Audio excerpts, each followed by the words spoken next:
The all-new Toyota RAV4 asks, what if? What if your ride was refined and rugged at the same time? Introducing a car that's got style and substance to spare. The all-new RAV4 Limited, featuring a sophisticated, muscular new exterior and available options like a premium JBL audio system and panoramic roof. The all-new RAV4 Limited. Toyota, let's go places. JBL and Clarifier, registered trademarks of Harman International Industries, Incorporated.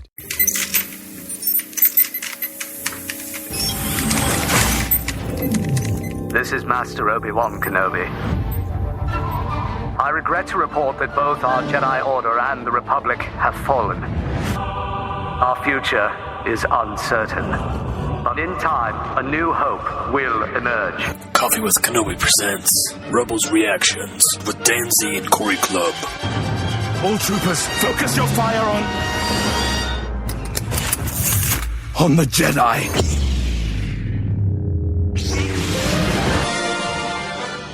Come with us. Learn what it truly means to be a Jedi. I'm in space. And I'm about to die. We need an opening. Found one. What did he say? He said hello, hyperspace. Oh, and guess what? This is the podcast you're looking for.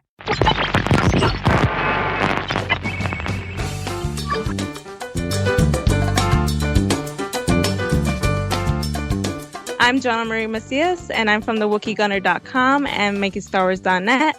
And you're listening to Coffee with Kenobi with Dan Z and Corey Club. This is the podcast you're looking for.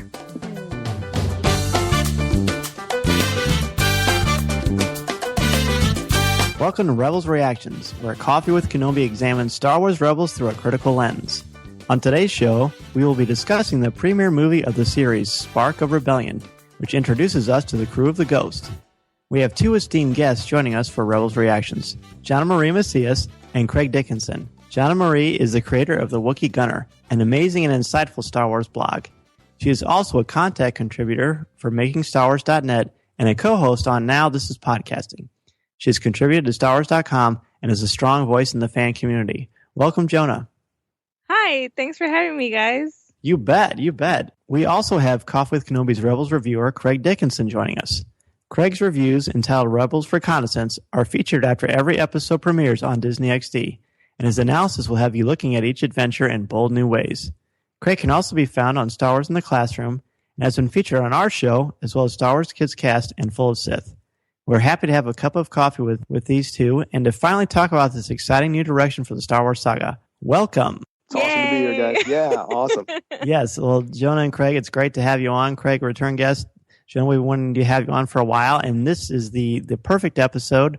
We finally get to talk about Rebels, which has been, we've been waiting and waiting for this for, it seems like, so long, and now I'm sure you probably have the same problem that Corey and I do. When is the next one going to air? Because they're tremendous. Yeah. So let's just get right down to it, and Jonah, we'll start with you. What is your overall impression of the first episode? Did it live up to the hype for you? It did.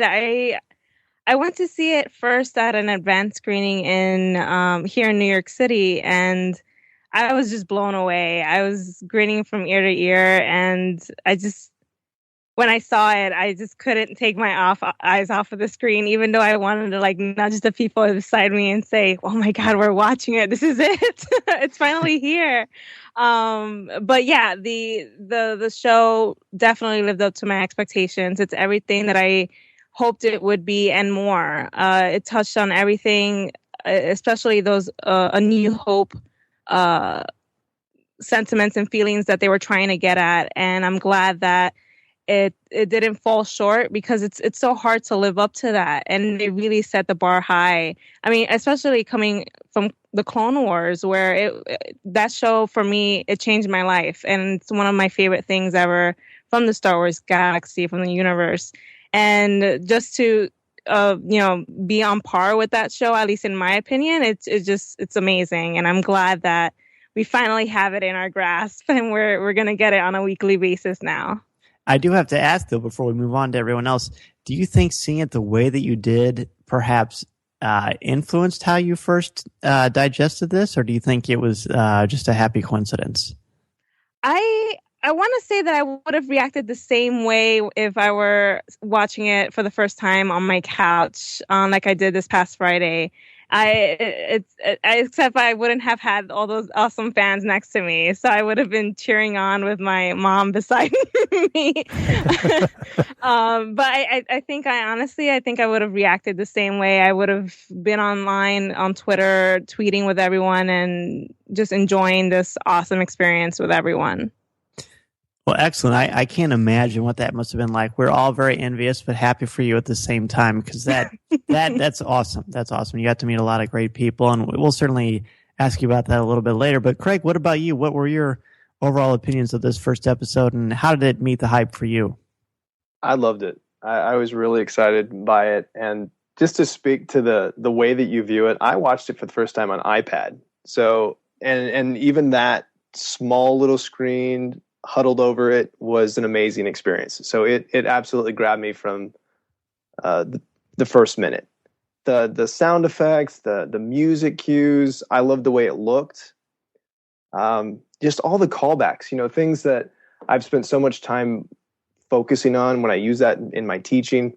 And then to see those come up again, I'm listening for leitmotifs and different, elements of the hero's journey and these things, and it's hitting all these beats. I've heard it said it's like a greatest hits is kind of what they had in that first premiere episode. It's very much like we're making sure we're touching all of these very important touchstones of Star Wars, just to kind of reconnect us with that. And it felt like Star Wars. Corey, what about you? Well, certainly it was an event for me. I know you and I plan to watch it debut on the night of the premiere. We had our kids with us. It was great. It was popcorn, some drinks, and it definitely was a lot of fun to enjoy it with, obviously a co-host and somebody that you can, really feel fandom for, along with your kids. And like you guys said, I mean, the hype, it did live up to the hype. I mean, we've been sitting here talking about it for months and months now.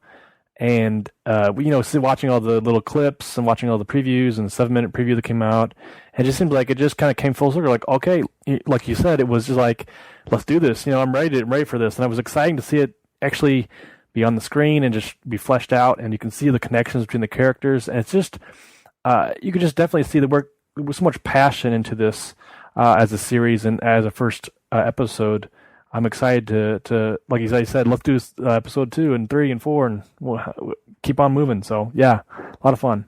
Yeah, Corey and I have been chomping at the bit to talk about this finally. As you mentioned, we did something really cool. Corey came over and he brought his 3 boys, and I had my 2 older boys, and so we watched it together.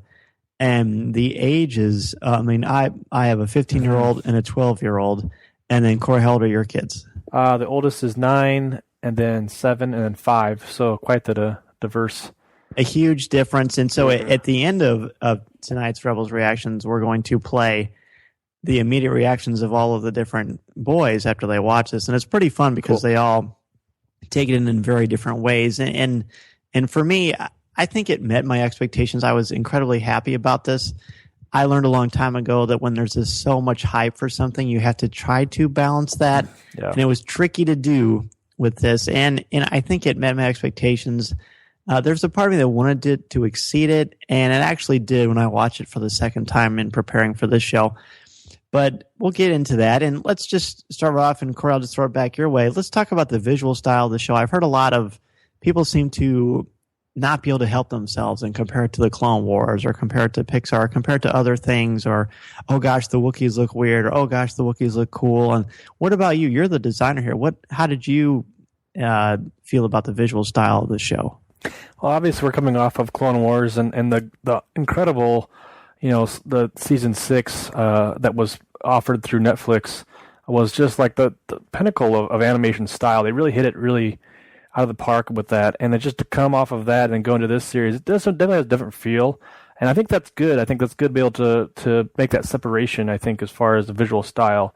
I mean, obviously this is a set in a different era in Star Wars fandom, Star Wars saga, so that, I mean, it's nice to be able to have a different style for us to watch, and things a little bit dirtier, things a little bit disoriented, and there's there's not so much sleekness to it, I think. But I think the overall animation style is well done for this new series. I think each character looks good. I mean, it's going to look a little bit different. It's almost like, if you're reading a comic book and, they change hands as far as artists or storytellers, it's kind of that same idea. They're still keeping the head people and the head folks, and the same idea is driving it forward.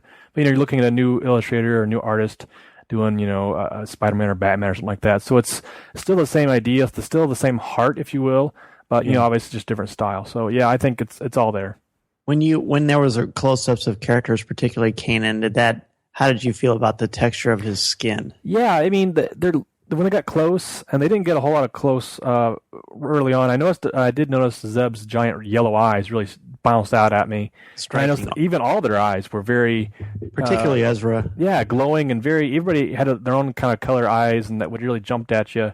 And that was interesting because I guess I kind of remember that a little bit in Clone Wars, but I hate to be like, oh, it was kind of like Clone Wars, and just compare it to that all the time, because it's not Clone Wars. It's something different. So, but yeah, it's getting up close like that, and you saw a little bit of detail and things like that. It was crisp and clean, and they had those quick, sharp lines, especially for the hair and stuff like that. It was a lot different, I think, as far as just being a little plasticky looking. But I think that's okay. I think that I'm gonna be okay with that. I mean, it bothered me at first, but I think moving on, I'll get used to it and be okay with it. And Jonah, what about you? I had talked earlier about the whole notion of the Wookiees and the visual style. How did you incorporate the visual style into how you enjoyed this show?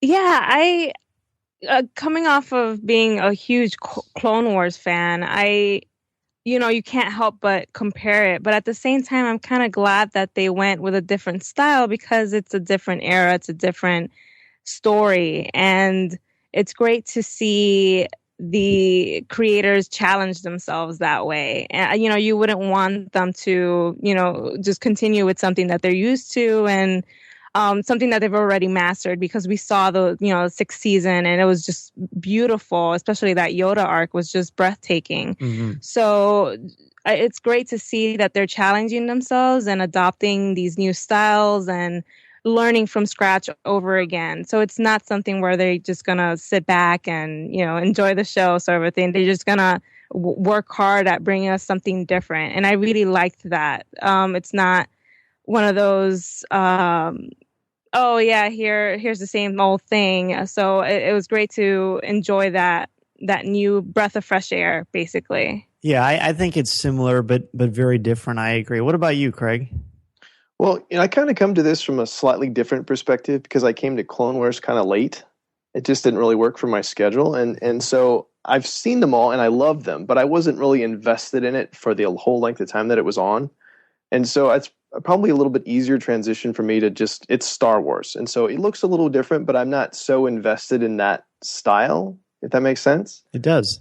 So yeah, I get where they're coming from. I totally love the fact that they're challenging themselves with creating new character models and things like that. And it just really seems like they're doing everything they can to go for kind of the widest audience that they can. And they've talked about like Tangled. That's one of the things that came up, that kind of movie, and in that Disney style, to kind of maybe pull in that audience as well. And it just looks like they're kind of hitting it all over the place. And so, yeah, I liked the style personally. I thought it flowed nicely. Yeah, there's a little bit of a toyetic thing to it. It kind of looks like a toy, but that doesn't bother me either. I think the storytelling was so good, and I'm really interested to see how it's going to develop visually, because I like it already, but I know they're going to continue to evolve. So I agree, and I actually love, especially since I'm a lifer. I mean, we're all lifers, but I grew up with the Kenner toys, and I love all the homages to the Kenner toys, even the little sound effects, the click of the cannon, or the sound of the TIE fighter from the original Kenner vehicle. And I just think that is so great. I was on Assembly of Geeks talking about this, and I actually was talking about how much I'd love the design of the Wookiees. It looks weird, but I mean, Wookiees aren't real. Okay, I hate this. What? I hate this spoiler. What? Yeah, I know, right? Completely new to me. This is an outrage. Yeah, so it just looks like those action figures. There's a lot of characters in the background. You've got the original Hammerhead, in there with the same shirt. And I just thought, I love that. And speaking of loving and the particular characters, before we get more into the nitty gritty of the story, and I'm so glad that Craig, you brought up the hero's journey, because when I was watching it, I was actually high-fiving you in my head because I was thinking about, Kanan and Ezra's journeys. But let's talk about our favorite characters in this first episode. The lead up to this, it was beautifully done, beautifully marketed, how they introduced us to these characters slowly but surely, and you became invested in them before you saw them partake in any adventures, which I thought was terrific. And after seeing this, my favorite character or characters ended up being a lot different than what I expected it would be when they first started releasing this. So, Craig, why don't we start with you? Who was your favorite character in this first episode? I'm not sure if I have a favorite character yet. I'm obviously, well, maybe not obviously, but I'm drawn to Kanan because he's the Jedi, and having read A New Dawn, I'm kind of invested in him and want to see where his character arc is going to go. But Ezra's fascinating. He's basically a blank slate as far as what we've seen so far. But you do see, like going back to the hero's journey thing, you do see the beginnings of that, and you just kind of wonder how far that's going to go. So I think those are kind of my two main ones, but I love Hera, and Zeb's fantastic, and even Sabine I liked a whole lot more than I thought I would. What about you, Corey? I already know what he's going to say. Yeah, we talked about this. Arm wrestled over this. We did, and it's weird because you do want to cheer on Ezra, and I love all the characters overall. I think they did a great job and selecting the voices and the characters themselves and the mannerisms and things. But I don't know why, but Agent Callus really jumped out at me. And like you said, that Ezra's a blank slate. I feel like Callus is a little bit of a blank slate on his end because he's kind of something we haven't seen yet. I mean, in as far as a character in this era, I mean, doing his job, and I don't know, he seemed like he was just, I don't know, he was unique to me a little bit. So tell me why you say we haven't seen anyone like him before, because I'm interested in that notion. Well, he's part of that kind of that group of I can't think of the name of the group he's in. The ISB. Yes. So I mean, it just seems like it's the chops. Yeah. It is. That's what it is. I'm totally growing that for it is. I mean, it's so funny because that's what I mean. The chops look really great. He's like the Star Wars Wolverine, if you will. Yeah, a little bit of that.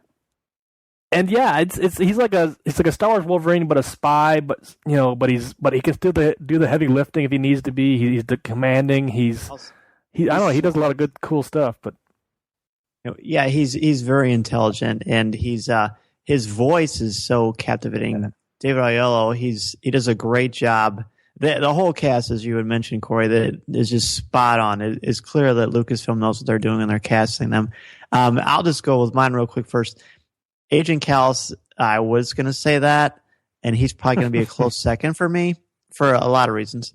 But I think my main character is Ezra, and I really thought he was going to be an afterthought or just something that wouldn't register for me right away. But he's everything that I thought he wasn't going to be. Mm-hmm. And I talked about this in my review of Ezra's Gamble, the Ryder Wyndham book that takes place right before this does, since we have the new canon. And he's charismatic, he's clever, he's skilled, he's passionate, and he's nuanced. He's not an annoying teen in any way, shape, or form. And those of us we all are around kids and we work with kids, some of us do. He acted like a teenager, like a real flesh and blood teenager.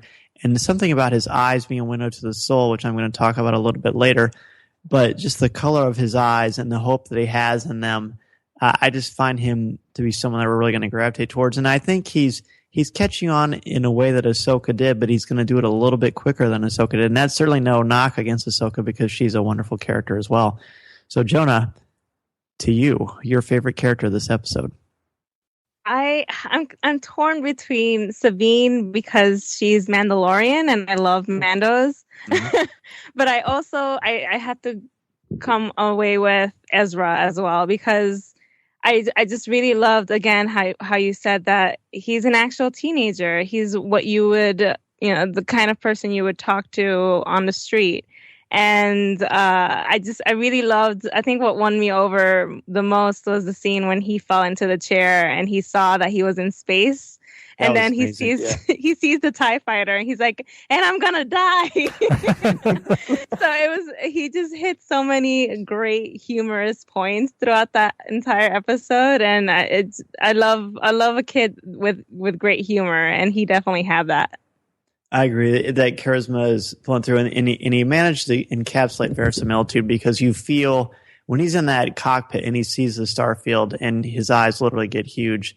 And it just hits you in a way like, wow, we're desensitized to this in a way because we've grown up with Star Wars. But for this guy, all of a sudden he's in space, and it's like, talk about taking a first step into a larger world. The metaphor there is beautiful.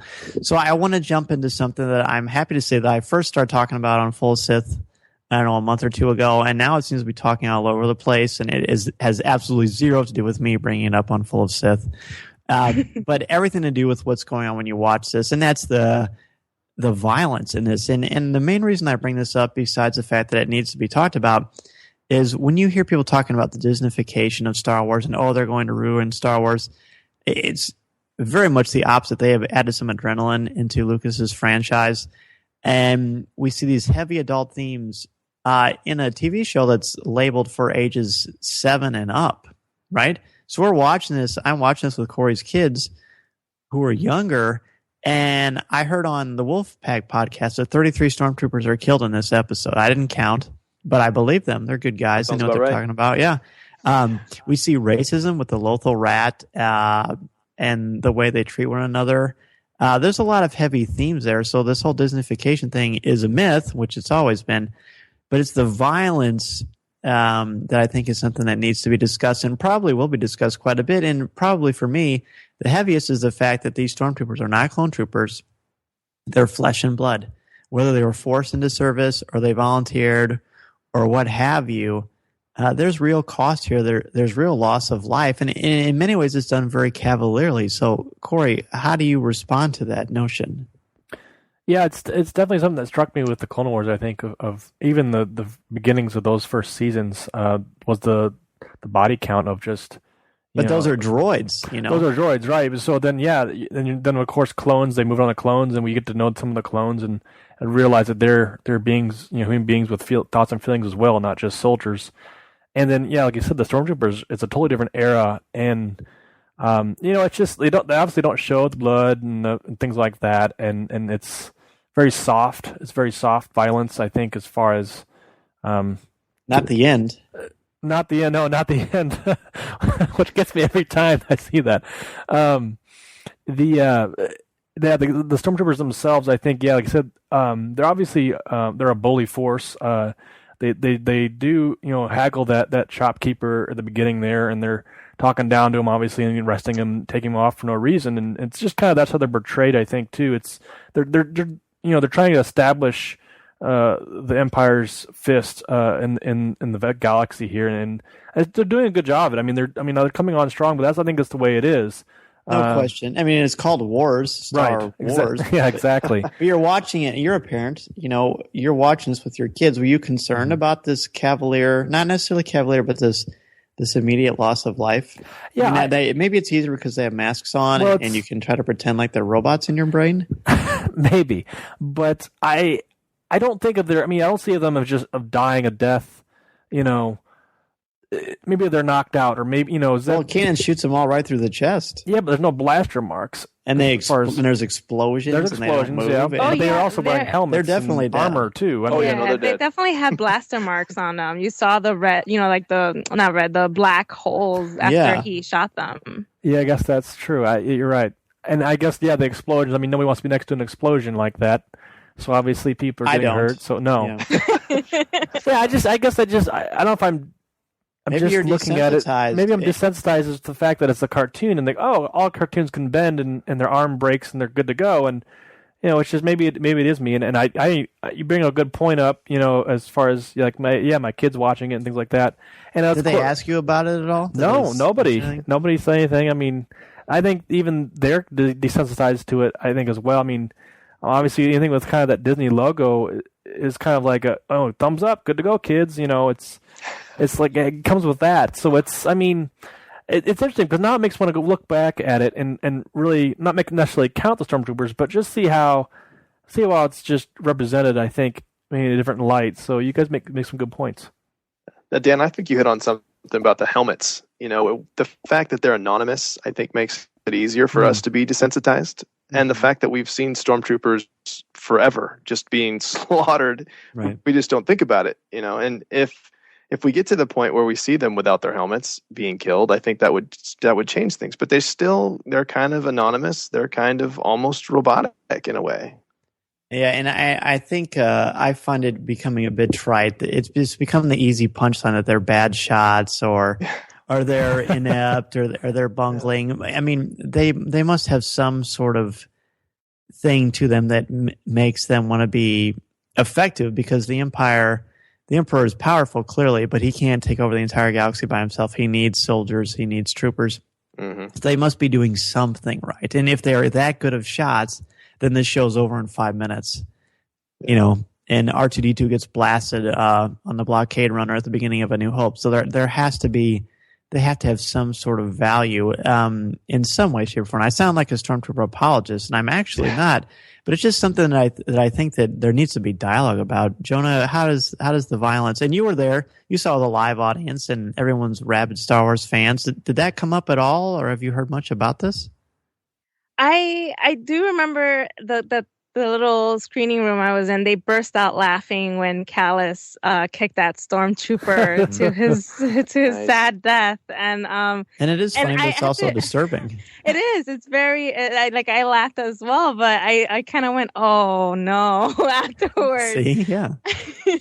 But I had to ask my mom that question, like, what if I were 6 years old or 5 years old, would you still let me watch this show? And she said, for you, it was never really an issue. Because I always guided you through it. So even though I didn't have questions or I didn't, was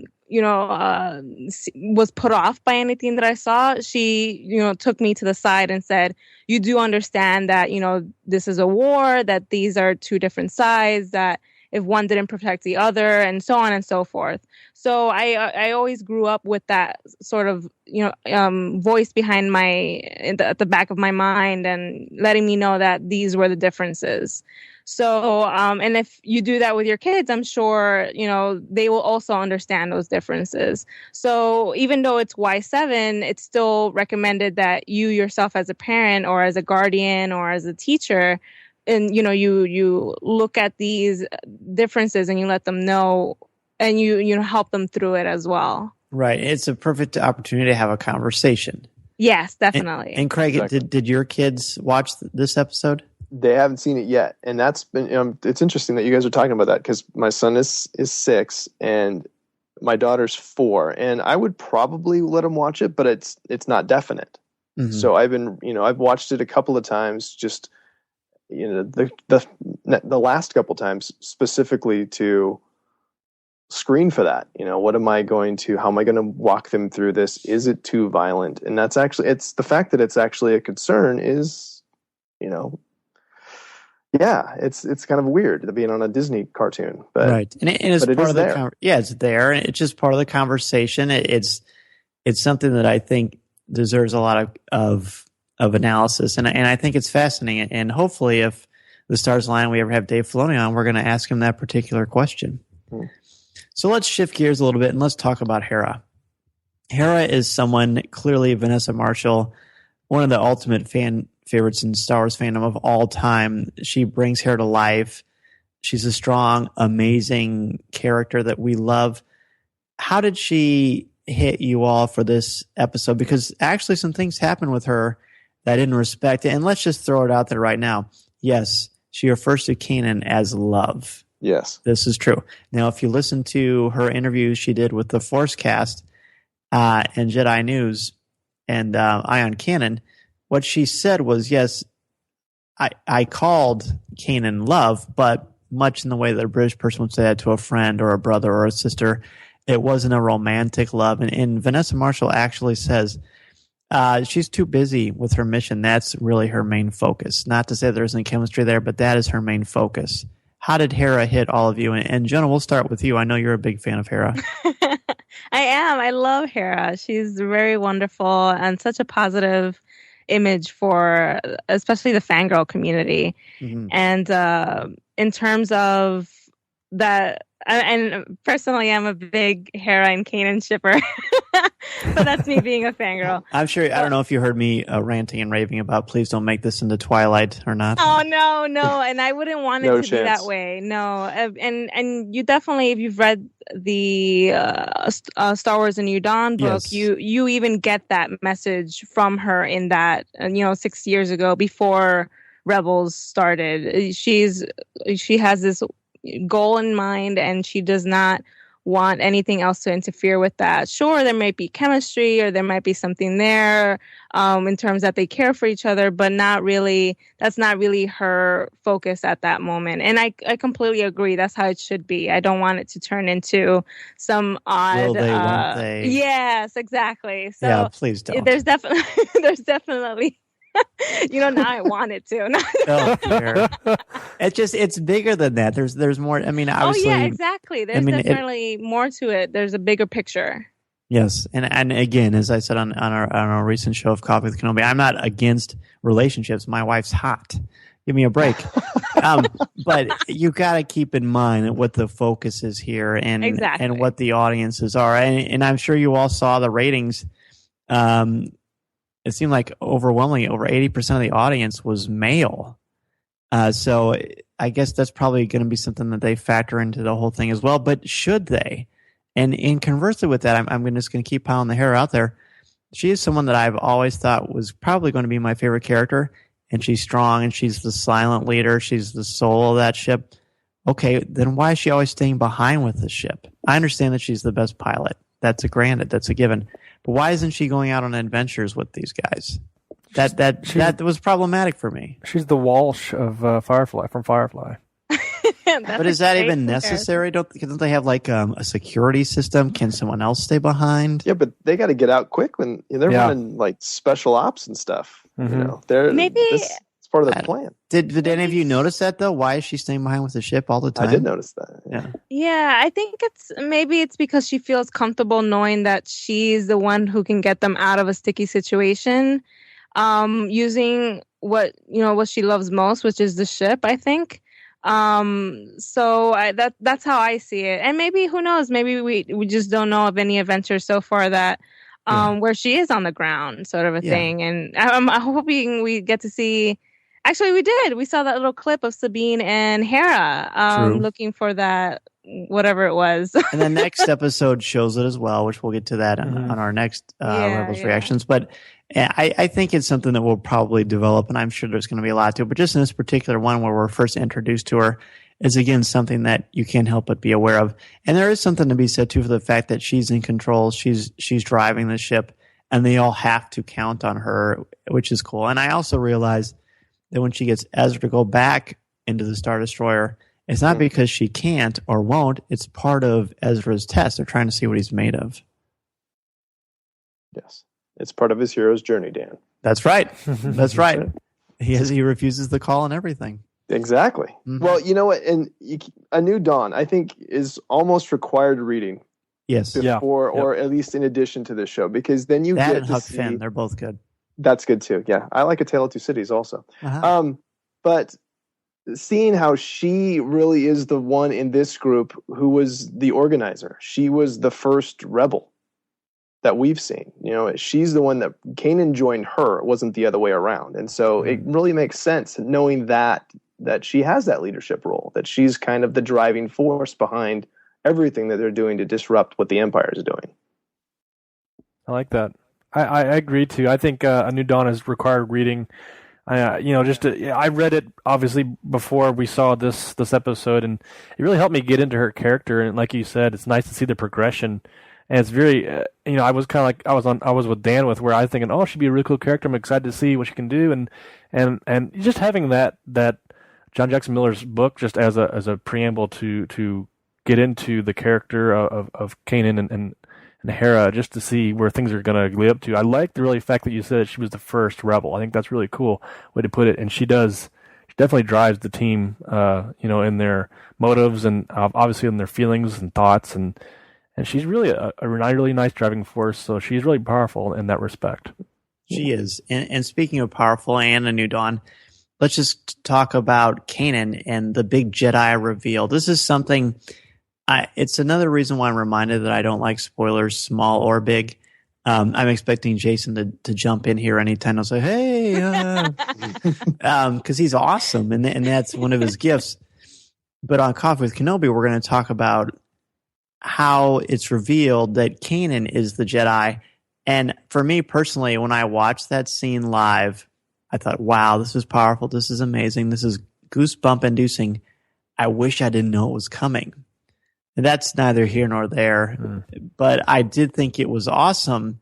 Let's talk about that moment. I was sort of hoping that the first moment with the lightsaber was going to be before Ezra discovered it, but it turns out it was the other way around, where he rises up on the ghost.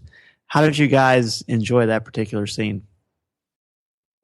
I personally loved it. And like you said, it was goosebump inducing. I personally, maybe that's one of the things that I wish there was more at stake. I mean, even though that, they were trying to save the Wookiees, and there was this, huge unit of stormtroopers. I wish there was more involved with him moving around, maybe making it more. But then that's a testament to his skill level. It's, he survived Order 66, so he didn't have that proper training. So and on one hand, I can see why there wasn't a big, show or flair. But on the other, I wish there was. Well, are you saying kind of that the particular peril they were in, while it was arduous, it wasn't something that seemed to necessitate pulling out a lightsaber for the first time in 1,000 years? Because as we saw in A New Dawn, and we keep referring to this because it's such a great book. So if you haven't read it yet, you'd certainly need to do so. But he has such a hard time acknowledging that he's a Jedi. And granted, a lot has happened between A New Dawn and Spark of Rebellion that I hope we'll get to find out about sometime in the near future. But he doesn't seem like the kind of guy that was reluctant. And then, there are 7 or 8 stormtroopers, which he could probably run away from, and he pulls out the lightsaber. So I agree with you. I also know, Dan, that you and I talked about this just live during the show, a commercial break, I think it was, where they made a kind of a group play, if you will.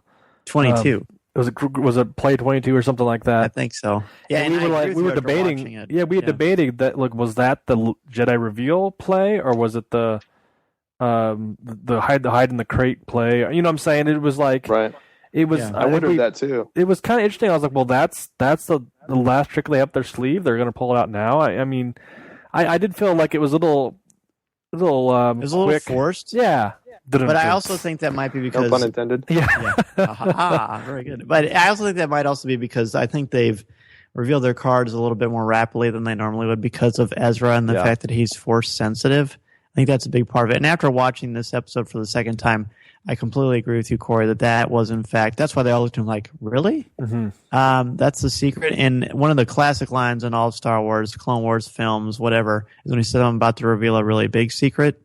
That's not verbatim, but I thought that was very powerful. Craig, what about you? How about this scene? Yeah, I loved that line. That was amazing. And, it again speaks to the power of John Williams' theme. So you hear that Force theme come up slowly, and then just when everybody just stops and watches, even knowing what's going to happen, because you've seen all that in the trailer. You've seen Agent Kallus say, focus your fire, and then he pauses, on the Jedi. But even knowing that's going to happen, I still got chills. Yeah, because of the way that it was shot, the wide shot, and just the fact that everybody had stopped. Like, this is a really big deal. There's a Jedi over there, and I watched that scene. That's the scene I probably watched more than any because I just wanted to just keep capturing that. So I probably watched that scene 12 times. Just kept rewinding and watching it again. I thought it was amazing. And yeah, it's a little the 22 pickup thing was a little bit. I was confused about what that plan was. Was this is my Jedi reveal code? I don't know what that was exactly. I could go back and forth on that. Did you think that was a legitimate reason for him to pull out the lightsaber? Again, we're going to keep going back to Star Wars is full of anticlimactic moments. Yeah. I mean, let's just be honest. Sometimes it is. Yeah, you go back to A New Dawn again, and he almost uses the lightsaber. and doesn't. And it seemed like that situation would have been a more appropriate time to do it. And of course, they don't want to, they're building toward Rebels, right? Rebels will be the big reveal of these characters. We'll finally see them evolve into who they're going to be. But that seemed like a more, you know what I'm talking about with Vidian and that confrontation. Yeah. Certainly. That seemed to, I was like, oh, he's going to do it here in the book. And I was getting really excited. And then he didn't. I'm like, okay, I understand, because we're kind of holding that off and we're going to have that later. But yeah, I mean, if you start, maybe really that's the problem. down, That was such a great reveal. And a book, you can do so much more in a book. True. I mean, hey, Corey's written books, so he knows what he's talking about with this. But yeah, I agree with you. It's a new dawn. That darn John Jackson Miller made things so awesome. And I do want to, before everyone freaks out, I do acknowledge that when I say things are a lot of anticlimactic moments in Star Wars, there are, but that's highly debated too. Some people have a hard time with how Anakin turns to Vader in Revenge of the Sith. I never really have. I can appreciate it and I love it, but I think this, again, up for debate. And it sounds like I didn't like the episode, but I did. I loved it. But part of the things that I love about it is being able to analyze it and look at it through a critical lens. And so awesome that we have you two on joining us, because it's just a really, really fun thing to talk about. Let's talk again a little bit more about Ezra and Kanan, and how does this episode reflect A New Hope? Because they very poignantly have Obi-Wan Kenobi say there will be a new hope, and you see Kanan and you see Ezra. How does that change the term A New Hope for you, or does it at all? Corey, let's start with you.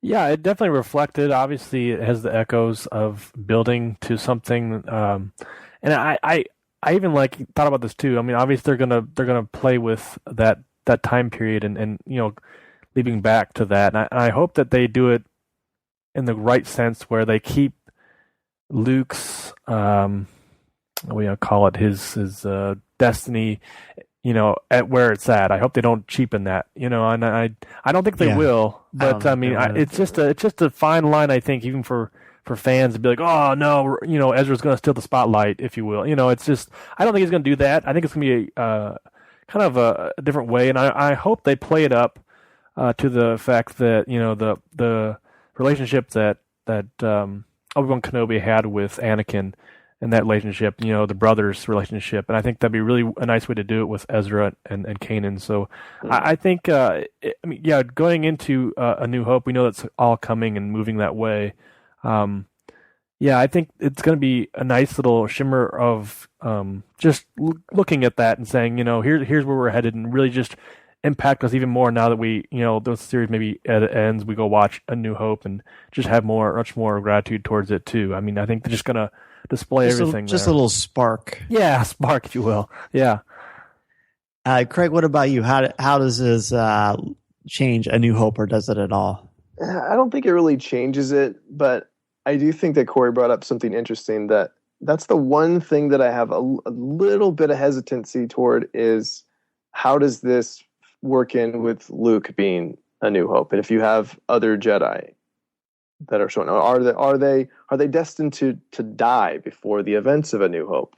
It's much like we had with Ahsoka in the Clone Wars. Like, she's clearly not going to show up in Episode 3, so dead Padawan walking, that kind of thing. So, I mean, at this point, I've been able to kind of compartmentalize and I'm just going to enjoy this corner of the universe, and that's kind of the way that I think I've heard it phrased. Is there's other stories going on during this time. That Luke is roughly Ezra's age too, and that's interesting in and of itself. But just to be able to kind of enjoy the journey of the crew of the Ghost, and it's in the same universe. Clearly, it's happening at the same time as things are happening on Tatooine with Kenobi and whatnot, but they may not intersect. Apparently, they don't. So it's kind of almost its own story, even though it does exist in the same canon. Now, this is 5 years before New Hope, or 6? 5 years. I think it's 5, yeah. Yeah, that's what I thought too. So by that rationale, then he's probably a year older than Luke, I guess. Because Luke is, I believe they said 18 in A New Hope. Yeah, it's right around there. So they're about the same age. They probably saw each other in a schoolyard. Yeah, I think so. For me, the whole New Hope thing is perfectly captured in the opening shot when Ezra's looking up at this beautiful blue sky, and then darkness covers it with the wonderful V shape of the Star Destroyer. And every time you see his eyes, they all glow to a certain degree. You mentioned Zeb's earlier. But I feel like his are so blue and so full of hope and optimism and life. He's a new hope for these rebels and the spark of rebellion that is being fermented through what's going to happen in this series. So I love that. I don't think it impacts in any single way, shape, or form that Luke is a new hope, and I don't think anyone would dispute that. But perhaps whatever happens here through some sort of series of events, whether they're serendipitous or not, impact what happens on Tatooine. I don't know. That's going to be part of the journey that we're going to get to take with him. But there's certainly a lot of hope here with Ezra and maybe Kanan. I don't think we could say that Ezra is the new hope for Kanan, because it seems like his relationship with Hera is that, and we saw that in A New Dawn as well. But I think that it's just really cool that they're actually re-looking at this. Jonah, what about you? A New Hope. I really love the way you said that he's a new hope for the rebels, and that's exactly what I was thinking, but I just couldn't find the way to say it. So I'm glad you went first and explained that, because that's exactly how I felt about it, and it doesn't really change what Luke is to me and how he's portrayed in the fourth movie. So I just think that it's this push for something new, and Ezra, definitely, I'm interested to see more of his abilities, what he's capable of. But like I said, the A New Hope role definitely falls on Luke, and I don't think Ezra will overshadow that. No, definitely not. So we've talked a little bit about some themes, some stuff with the characters, particularly exciting moments. The big wireless companies sold you an outdated plan tied to long-term contracts and mystery fees. Simple Mobile's different. You get a lightning-fast 4G LTE nationwide network with no contract, ever. And keep the phone and number you love. Just text the word BYOP to 611-611 to see if your phone is compatible. Simple Mobile. Out with the old, in with the simple. Standard text message and data rates may apply based on your mobile phone service. Please refer always to the privacy policy at simplemobile.com/privacy policy and the terms and conditions at simplemobile.com/terms and conditions. Let's talk about, let's just get it out of the way. If we're going to really critically look at this, we need to examine all the different layers and angles. But what about this particular episode did not hold up as well for each of you? And Jonah, we'll start with you. Oh gosh. I'm such a positive person, and I'm always looking at the positive things that I never really. Well, critical is not negative. No. And like, I don't know. I can't think of a. Let's get to the next person. While I think. All right, we'll come back to you. All right, Craig, what about you? Well, I'll jump on a couple of things. I think that, again, the stormtroopers really not being that much of a threat, especially on repeated viewings. But at the same token, that really makes Agent Kallus very much interesting, that he is an actual legitimate foe for these people. He's going to be there week to week, and he will be somebody they actually have to deal with.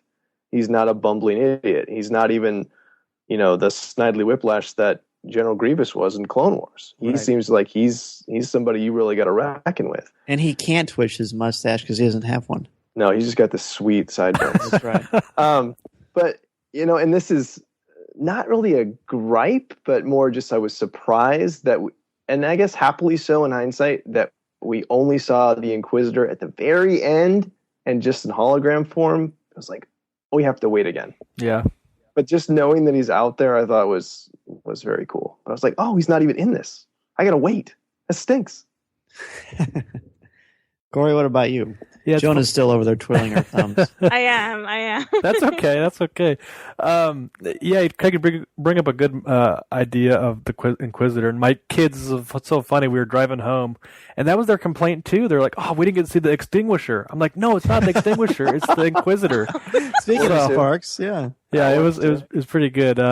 Yeah, I think we talked about the big Jedi reveal. I really wish they kind of would have hung on that a little bit more. I mean, they really played that really strong, but obviously they got to bring out some of the big guns a little bit just to get people wrapped up. I wish they would have held off on something like that. To really jump things for fans. But yeah, I can't complain too much. I mean, so I guess one complaint I do have is Zeb, and he just sit there and was threatening Ezra the entire time, and like not in a good way. He was like gonna Threatening a 14-year-old child. Yeah, he was gonna put this kid under, and I mean, I was like, okay, this guy's got to come up for air once in a while. Then he pushes him back, and as they're leaving, and he gets caught, and then he feels bad, and he's like, okay, he's a remorseful character, we get it, And then we see him, push him onto the ship in the later scene. Obviously, coming to grips of, I shouldn't have done that, I made a mistake. But he doesn't really come forward too much, and I wonder if that's just his character. I think that makes him interesting too, though. I mean, it's like, oh, okay, this guy's got some things to learn. He's got some growth, and of course, obviously, Ezra brings that out in a lot of the characters. He's growth. sad that he gets kidnapped, and then they said we got to go back for him. He's like, no, let's not do that. Yeah, and then he's obviously glad that he doesn't. Like you said, he pushes him on the ship. Yeah. So yeah, that's a bit of a thing to raise your eyebrow. I like that part though, especially just to seeing how when they're reunited and he's still trying to kind of tease and kid Ezra. Mm-hmm. You see the look on Ezra's face. He's like, dude, I'm not putting up with that. Yeah, like it's not true. funny to him. Like That's true. it's kind of the the big brother. I'm just gonna kind of punch you in the arm because we're friends and buddies and stuff. And Ezra's like, no, we're not friends. Yeah, I'm gonna punch you in the head. Yeah, and he does. So yeah. Is there anything creepier than those cadet stormtrooper helmets? Yeah, it look like skulls a little bit. Like if you woke up and that thing was next to your bed, would you not freak out? Weren't those the ATDP? The ATDP? Similar Yeah. design, but not. Those have some green in them, I think. Ah, okay.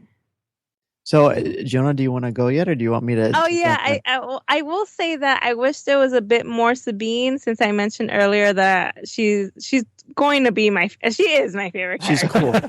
She's cool. Every single character is Sabine. very cool. Sabine's awesome. And I just wish that we would have seen a bit more of her. I mean, she did have that nice touching scene with Ezra, and then we saw Ezra, develop that sort of crush on her. So I hope we get to see a bit more of her, because we didn't see much of her at all in this first episode. And I could understand that, because they're focusing on these other, Ezra and Kanan and Hera and whatnot. So yeah, so I just want to see a bit more Sabine and her awesomeness.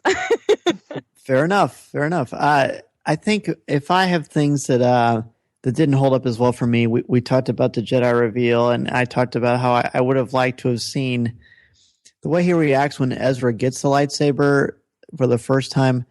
Upon my second viewing, I enjoyed that sequence a lot more, because Kanan did seem annoyed and a little bit threatened, but he also was performing a leap of faith. He was trusting in the Force, hoping that Kanan would be basically someone to help him take on that mantle of mentor for a Jedi, for a potential Jedi. So I didn't mind that as much.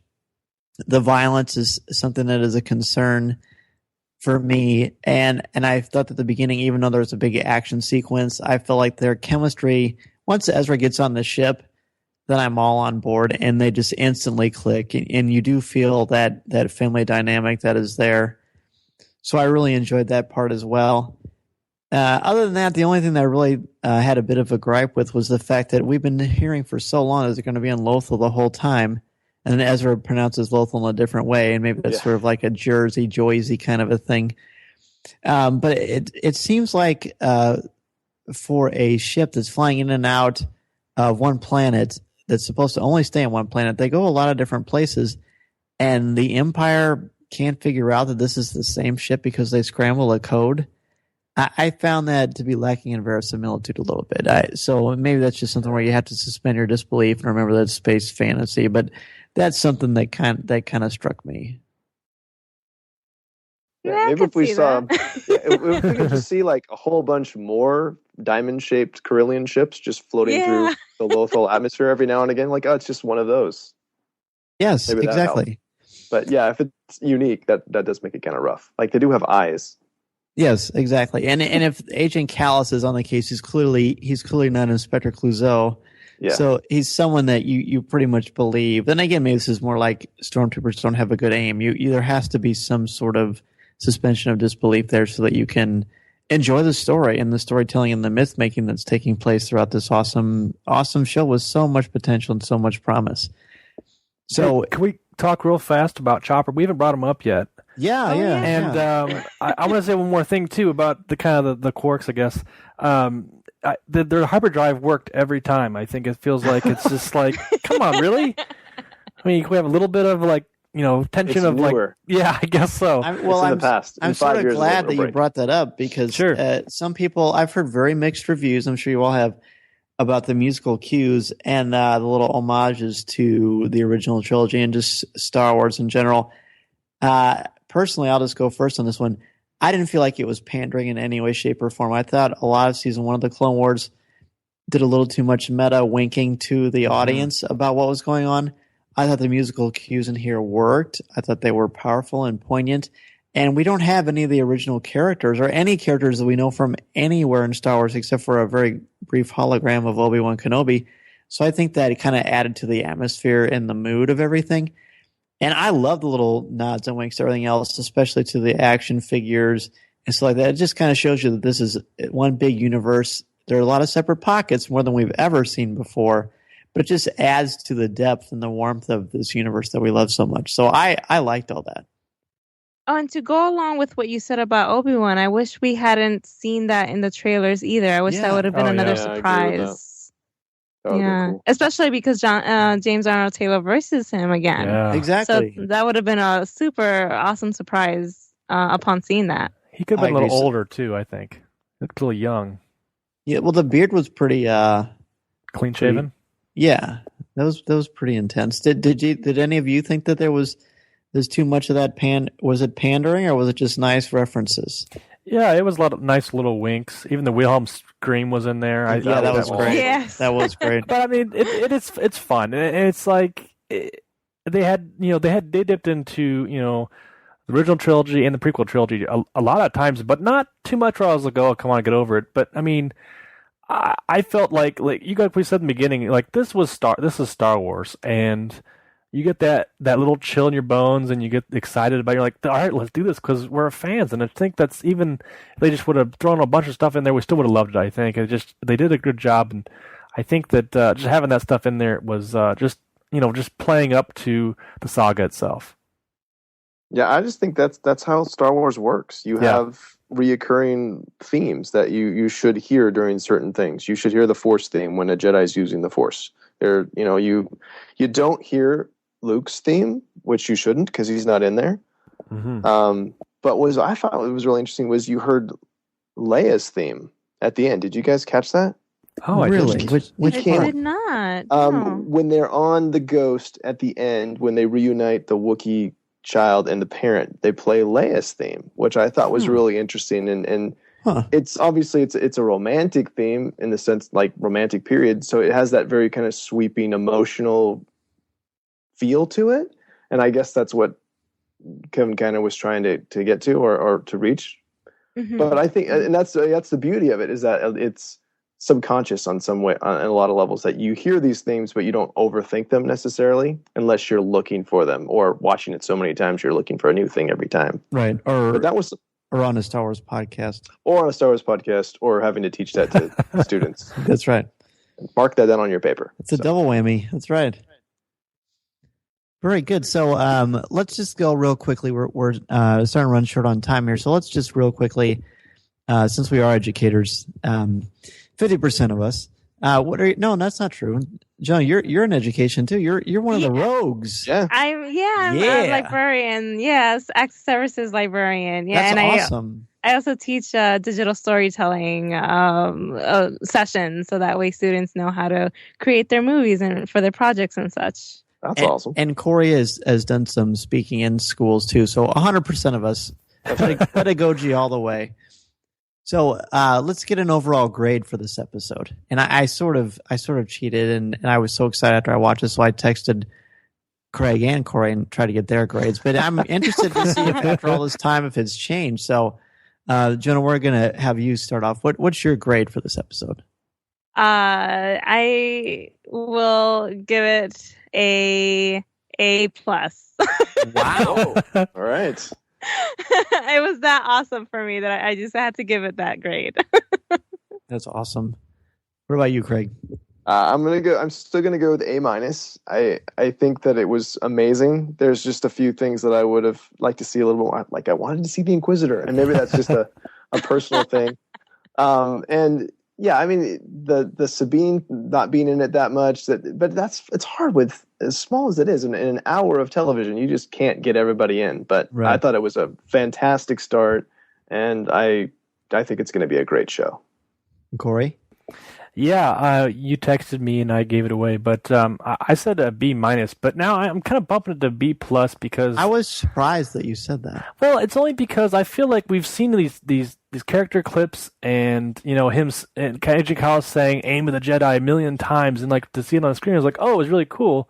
But like I feel like it's like I don't know, it's kind of been in our atmosphere a little bit too long for us to just sit down and see something brand fresh new for this first episode. I mean, it really slammed it home with the advertising and obviously people talking about it, and obviously being on a podcast, we obviously debate it and talk about it. So it's difficult to grade it too, I think, but I think I give it a big B+ because it's there's so much there it can build on, and like we said, it's only an hour long, so there's so much character development that we're looking forward to.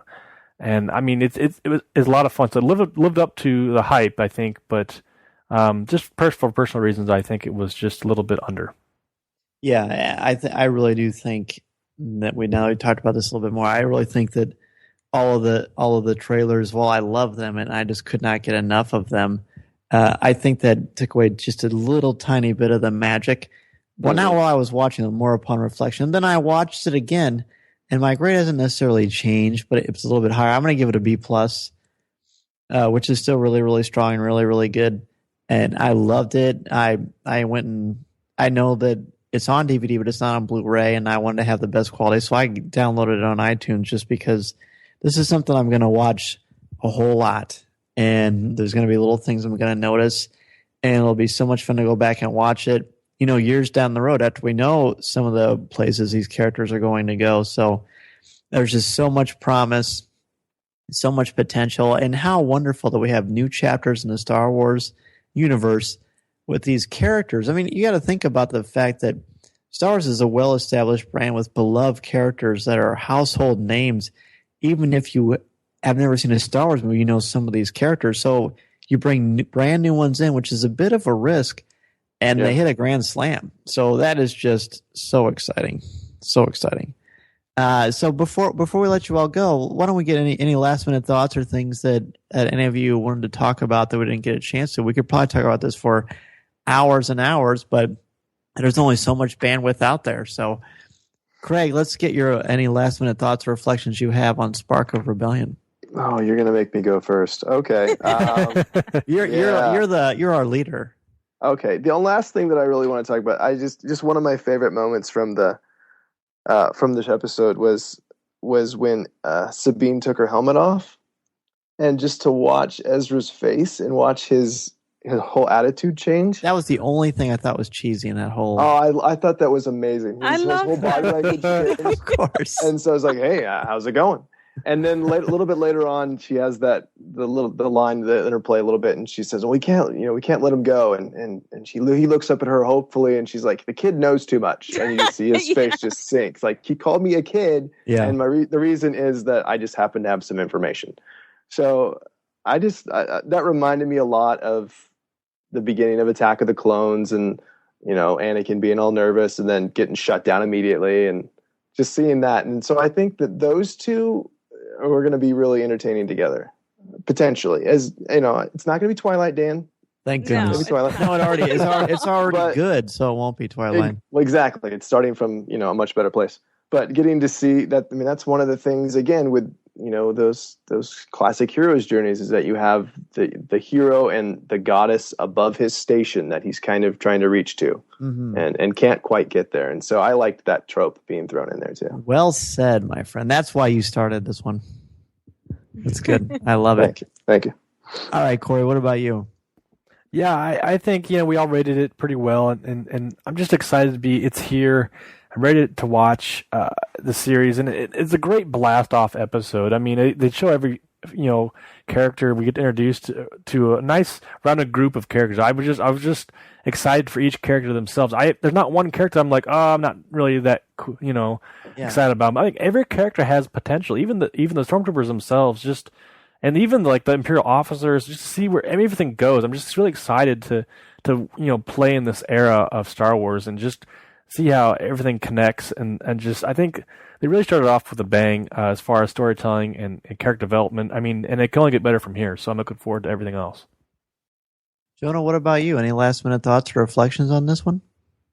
I really hope they continue the awesome humor that they established in this first episode. It's just so great, and it's not overdone, but it's just on point, and it brought out so many great laughs, and I hope to continue laughing on a weekly basis. Yeah, we haven't even talked about that. Well, that's why this is one of the reasons why people were so excited. We haven't even addressed Kinberg's writing, but he had the arduous task, the challenging task of bringing these new characters to life, and I think it was delightful. The humor is such an important part of taking these really, really heavy topics, this tyranny, this oppression, genocide, which we'll see a little bit more in the second episode, especially. So it's just needed, and it was very well done. Sometimes when you try to make something funny, it can be challenging because many actors have said comedy is the hardest thing out there. So it makes it funny. And there's also that adventure, that sense of wonder. I've heard a lot of people saying that when they watch this, it reminds them when they first saw New Hope. I'm not going to go that far because I think that's its own thing. That started all of this. It's going to be hard to replace that for me. But it does bring that sense of joy, that sense of magic that Star Wars brings to us that binds us as fans together, much like the Force, binds everything else together. So I thought it was so much fun, and perhaps the best thing I can say about it is that when I'm watching these episodes, I truly don't want them to end. And I love Clone Wars. Clone Wars and Batman the Animated Series are my two favorite animated shows of all time. But when I'm watching this, I desperately want to spend more time with these characters. It's almost like I'm walking through the Star Wars desert, and Rebels is the Gatorade that kind of quenches that, because they're just so endearing and engaging, and you just want to see what makes them tick and what kind of adventures they're going to get into. And it's just a stunning show. So it's still a B+ for me, but that only means that just imagine what's going to happen later. So it has been such a joy and such a pleasure to share a cup of coffee with this very first episode, Spark of Rebellion and Rebels Reactions, with Jonah and Craig. You two were just awesome. You've been such great supporters of our show and in the Coffee with Kenobi family. And we can't thank you enough for being here. Thank my pleasure. you. Yeah, definitely. And where can listeners find it and chat with you both online and things of that nature? Jonah, why don't we start with you? Sure. You can find me on Twitter with my username @BlueJGuys. And you can also hear me on my new podcast called Rebels Chat, which I do with my mom. Awesome. Which is very cool. And Craig, what about you? On Twitter, I'm @InfluxMan. And of course, you can find me on coffeewithkenobi.com doing the Rebels Reconnaissance. And I'm on StarWarsInTheClassroom.com. That's right. And you can also find information about Craig on StarWars.com. That's true. You can search for me and I'll show up. Isn't that the best? That's the craziest thing. That's the Same best. here. I know. I do it more than I'm comfortable sharing on the air. Oh, Dan, I'm starting to catch up now. Oh, man, that's so funny. I love it. Well, thank you again, guys, so much for being on Coffee with Kenobi. And Jonah, before you leave, we do have to ask you our 5 questions. Oh, great. Yes, very much. Craig, you want to stick around for that? Or Absolutely. You got... Sure, I'll listen. All right, man. All right, Corey, why don't you start? Sure. All right, Jonah, your favorite Star Wars movie? Favorite Star Wars movie? I'm going to go with Attack of the Clones, mainly because it's the one that introduces the clone troopers. I'm a big clone trooper fan, and I just love that scene in Camino with Obi-Wan and Jango Fett. I think you're the first person to ever say Attack of the Clones. That's awesome. Yeah, I think you are. Awesome. Yeah. That's very awesome. Yeah, I guess we'll have to send you our special no prize. Yeah. Nice. So, Jonah, who is your favorite character? Favorite character, I would go with Ahsoka Tano. I know she's not part of the movie saga. She's canon. She is canon, yeah, and I absolutely adore her. She's done so many great things for the Star Wars community, and and her voice actor Ashley Eckstein has done amazing things as well. So I just absolutely love her, and I want to be her, and I want her to be my best friend. All right, your favorite line of dialogue or film moment? Line of dialogue, I will say. Oh man, what am I thinking? When Luke says, but I had to go pick up my power converter. Really? That is my favorite line. And every time I watch the movie, I always have to say it in a little whiny voice with it. I just adore that line. That's fantastic. Let's see, I lost my thing here. Okay. If you collect, what is your favorite collectible that you own? I am starting to collect. I'm getting now into the groove of it because there's so many awesome people who are in the community who do that, and I just want to tag along and do my own little collection. The only cool thing I own right now, which I recently got because I hunted it down in 7 different Walgreens, is the white armor Boba Fett. Oh, nice. And that's the only cool thing that you own. Well, hopefully when we put the show on, we'll play some violin music in the background.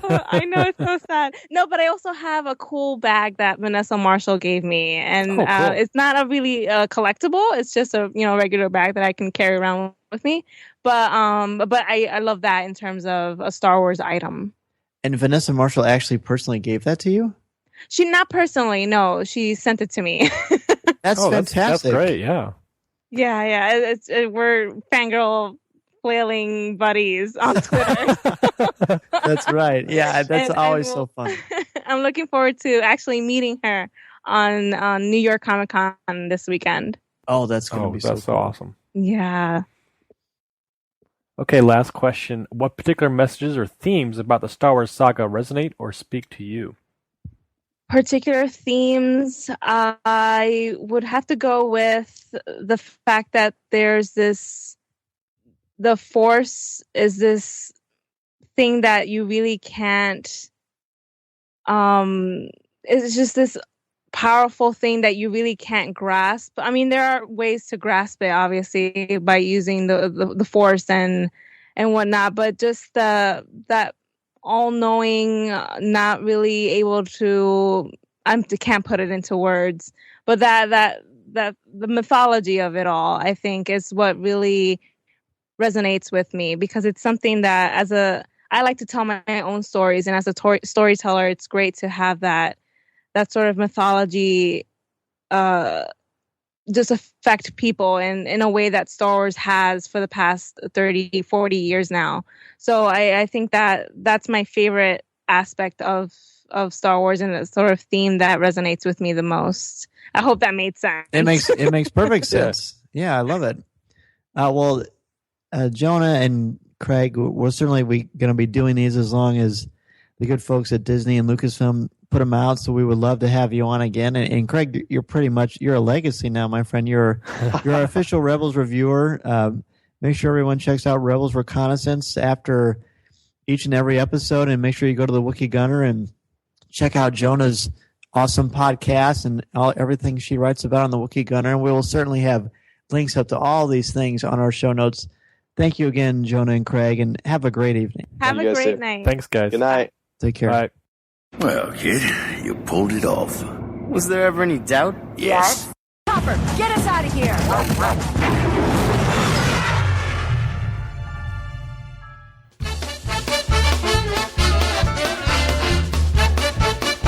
If you would like to respond to our question of the show, have a comment, or just want to say hello, send us an email or MP3 at feedback@coffeewithkenobi.com.